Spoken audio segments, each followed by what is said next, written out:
মাঠটা তো আর কি আগে ছিল, কিন্তু এখন এখানে বাড়ি ঘর তৈরি হয়েছে। ও আচ্ছা, তোমরা এই যে মাঠের অভাবে আর কি তোমরা খেলাধুলা করতে পারতেছো না, তোমাদের অনেক কষ্ট হইতেছে।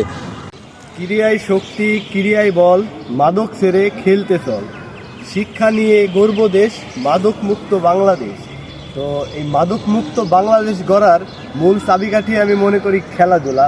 যে খেলাধুলার যে বিষয়টা আসলে আমাদের যে মাঠগুলা নাই, আগে আমাদের প্রত্যেক এলাকায় 2-3টা মাঠ ছিল, এখন আমাদের এলাকায় কোনো মাঠ নাই, সব প্রায় বিলুপ্ত হয়ে গেছে। প্রত্যেক মাঠ যেখানে মাঠ ছিল ওইখানে বাড়ি।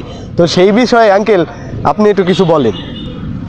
আসলে তোমাকে ধন্যবাদ জানাই, তুমি একটা গুরুত্বপূর্ণ বিষয় নিয়ে তুমি আমাদের কাছে আসছো।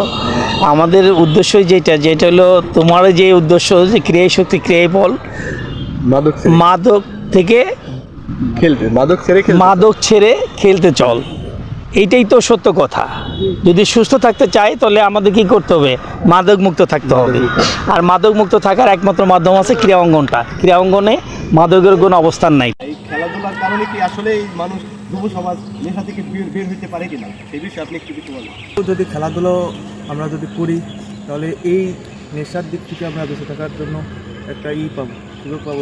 প্রত্যেকটা এলাকায় যে মাঠগুলো ছিল সেই মাঠগুলো এখন প্রায় বিলুপ্ত হয়ে গেছে। যেমন আমরা যে মাঠে খেলাধুলা করতাম, আমাদের এলাকায় 4-5টা মাঠ ছিল। তো ওই মাঠগুলো এখন বাড়িঘরে পরিণত হয়েছে। তো আমাদের যুব সমাজ সেই জন্য খেলাধুলা করতে হলে আমাদের অনেক দূরে যেয়ে খেলতে হয়। একটা সময় এক পাশে ফুটবল খেলতো, এক পাশে ক্রিকেট খেলতো। এখন যে কত বছর আগে খেলাধুলা মানে সাইডে দিয়েছে আমি নিজেও জানি না। কারণ বিষয় রয়েছে কি যে এখন সেই খেলাধুলার প্রতি মানুষ অতটা আগ্রহ না, আর মাঠই তো নাই। মূলত মাঠের জন্য খেলাধুলা হওয়ার কোনো ডিসিপ্লিন নাই। যখন যে জায়গায় খেলতাম সেই জায়গাগুলো এখন বাড়ি ঘর ধরে পরিণত।